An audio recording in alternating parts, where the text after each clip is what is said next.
मैं सही फैसले लेने में विश्वास नहीं करता। मैं पहले फैसले लेता हूं और उसके बाद उन्हें सही साबित करता हूं।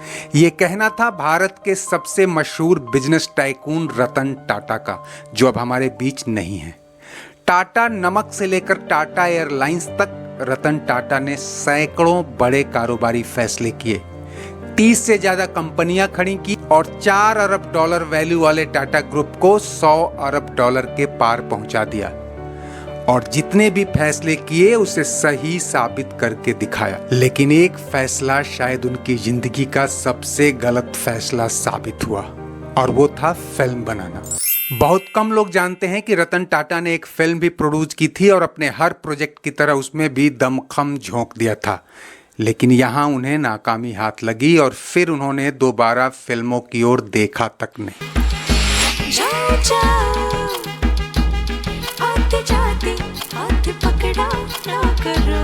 साल 2002-3 में जब रतन टाटा ने अमिताभ बच्चन को बताया कि वो एक फिल्म प्रोड्यूस कर रहे हैं और उन्हें भी उसमें लेना चाहते हैं, तो अमिताभ ने समझा कि शायद मजाक कर रहे हैं।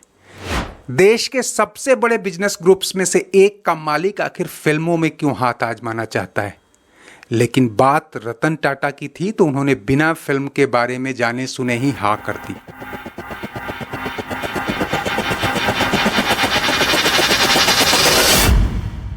खबर मीडिया में आग की तरफ फैली तो सनसनी मच गई। किसी ने मजाक समझा तो किसी ने प्रमोशनल गिमिक। लेकिन जब फिल्म की कास्टिंग शुरू हुई और अमिताभ बच्चन के साथ जॉन अब्राहम और बिपाशा बसु के फोटो शूट आउट रिलीज होने लगे तो लोगों ने इसे गंभीरता से लिया। तो करना होगा एतबार। ये फिल्म थी साल 2004 में आई एतबार, जिसे रतन टाटा ने 3 और लोगों के साथ मिलकर प्रोड्यूस किया था। और डायरेक्शन की जिम्मेदारी उस दौर के सक्सेसफुल डायरेक्टर विक्रम भट्ट को दी गई, जो गुलाम, कसूर और राज जैसी फिल्मों से चर्चा में आए थे। फिल्म के लिए 1996 में आई हॉलीवुड फिल्म फियर का प्लॉट चुना गया। एतबार के पीछे रतन टाटा के हाथ के बारे में जिसने भी सुना, दांतों तले उंगली दबा ली। अकूत संपत्ति वाली कंपनी का मुखिया फिल्मों में हाथ क्यों लगा रहा है? कुछ साल पहले ही सिमी ग्रेवाल को दिए इंटरव्यू में रतन टाटा ने मजाक में ही बॉलीवुड की एक्शन फिल्मों, खासकर वायलेंस पे अपनी राय जाहिर की थी और कहा था कि इनमें मुंबई के किसी रेस्टोरेंट के अपेक्षा ज्यादा केचप बिखरा होता है। खैर, जब फिल्म की शूटिंग शुरू हुई तो सबकी निगाहें अमिताभ बच्चन पर थीं। बेशक यह दौर अमिताभ के उस स्टारडम वाला नहीं था जब रतन टाटा भी उनके मुरीद हुआ करते थे, लेकिन अमिताभ अपने सबसे बुरे वित्तीय संकट से बाहर निकल चुके थे। केबीसी ने तो उनकी जिंदगी पटरी पर ला ही दी थी। 1 साल पहले ही बागबां जैसी सुपरहिट फिल्म ने प्रोड्यूसर्स को भरोसा दिला दिया था कि 60 पार अमिताभ में अब भी किसी फिल्म को अपने दम पर पार लगाने का मादा है। रतन टाटा ने टाटा बीएसएस और इन्फोमीडिया के बैनर तले इस फिल्म को जितिन कुमार, खुशबू भदा और मनदीप सिंह के साथ मिलकर को प्रोड्यूस किया। करीब 10 करोड़ की लागत से बनी फिल्म ने कितना कमाया और इसका क्या हश्र हुआ ये तो हम बताएंगे ही, पर ये जान लें कि रतन टाटा के भरोसे और अपील पर अमिताभ ने ये फिल्म साइन कर ली। जीना है किस लिए, जीवन है असल में एक साइको थ्रिलर फिल्म थी। लीड रोल में जॉन अब्राहम और बिपाशा थे, ऐसा कह सकते हैं।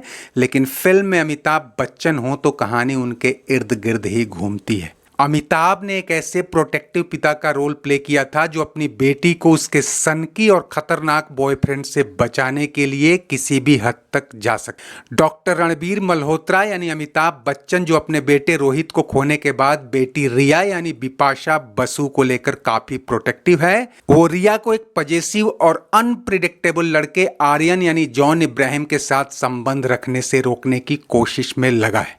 लेकिन बेटी उसकी एक नहीं सुनती और उससे मिलना जुलना जारी रखती है। 90 के दशक के बाद ऐसी फिल्मों का एक दौर आया था जब यश चोपड़ा जैसे रोमांस किंग फिल्म मेकर ने भी डर जैसी सफल फिल्म बनाई और शाहरुख खान जैसे स्टार पैदा किए। लेकिन एतबार के आते आते यह प्लॉट घिस चुका था उस पर से एक ब्लंडर हुआ जिसे बाद में महसूस किया गया। एक तो एतबार हॉलीवुड फिल्म फियर से इंस्पायर्ड थी और उसी से प्रेरित एक और फिल्म इंतहा 1 साल पहले ही 2003 में रिलीज हो चुकी थी और इसे भी विक्रम भट्ट ने ही डायरेक्ट किया था। इंतहा तो फ्लॉप हुई ही, ये बात समझ से परे है कि रतन टाटा को इस कहानी में ऐसा क्या दिखा कि इतने रिसोर्स संपन्न होते हुए भी उन्होंने इसी पर दांव लगाया। दूसरी बात यह कि विक्रम भट्ट सेम प्लॉट पर नाकाम फिल्म बना चुके थे, तो प्रोड्यूसर्स को गाइड क्यों नहीं किया कि उस फिल्म के इंप्रेशन के साथ उनका इसमें हाथ लगाना रिस्की हो सकता है। हुआ भी यही। जनवरी 2004 में फिल्म रिलीज हुई और बॉक्स ऑफिस पर धड़ाम से गिरी। 9 करोड़ 50 लाख में बनी फिल्म ने करीब 7.5 करोड़ रुपए कमाए। इसे फ्लॉप तो क्या, डिजास्टर करार दिया गया। रतन टाटा पर 2-3 करोड़ के घाटे का क्या असर होता, उनकी दर्जनों कंपनियों की एक दिन की कमाई भी इससे कहीं ज्यादा थी। लेकिन फर्स्ट इंप्रेशन के लिहाज से एक सेटबैक था और रतन टाटा ने इसके बाद कभी फिल्मों में हाथ नहीं लगाया। असल में इंडियन कॉन्टेक्स्ट में ये कहानी बहुत कमजोर थी। भारतीय समाज अभी भी अमेरिका से कई दशक पीछे है। यहाँ हीरो हीरोइन का मिलना और 2-4 गाने गा लेना ही सबसे बड़ा रोमांस और मनोरंजन है। साइक वाइक एलिट क्लास की चीजें हैं। आम इंडियंस को ऐसे प्लॉट ज्यादा एक्साइट नहीं करते और यही वजह है कि इसी प्लॉट पर इंतहा बना चुके विक्रम भट्ट का फिर से इसे आजमाना घातक साबित हुआ। राजेश रोशन का संगीत भी इतना असरदार नहीं था कि गानों के दम पर ही फिल्म कुछ चल जाए। रतन टाटा चाहते तो उनकी किसी भी फिल्म के लिए डायरेक्टरों से लेकर डिस्ट्रीब्यूटर्स तक की लाइन लग जाती। अमिताभ को आगे करते हुए बड़े बजट से उस दौर में मोहब्बतें या बागमा जैसी ब्लॉकबस्टर फिल्में भी बनाई जा सकती थी। लेकिन शायद एतबार जैसे किसी प्लॉट से रतन का कोई सेंटिमेंटल जुड़ाव रहा हो या पैशनेटली वो एक ऐसी फिल्म ट्राई करना चाहते थे, पता नहीं, क्योंकि दोबारा उन्होंने कोई और फिल्म बनाने की कोशिश भी नहीं की। जो भी हो, असल में कुछ नया करना रतन टाटा की फितरत थी।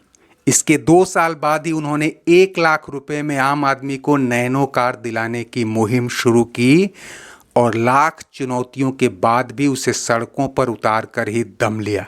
कार कितनी सफल हुई अलग बात है, लेकिन रतन ने जो कहा वो करके दिखाया। जीना है किस लिए, जीवन है इसलिए। इस दिग्गज बिजनेस टाइकून को विनम्र श्रद्धांजलि के साथ उम्मीद करते हैं कि आपको ये वीडियो पसंद आया होगा। दोस्तों, चलते चलते इसे लाइक, शेयर और सब्सक्राइब कर लीजिए और कमेंट बॉक्स में अपनी राय जरूर दीजिएगा। शुक्रिया, नमस्ते, आभार। जिंदा दिली से क्यों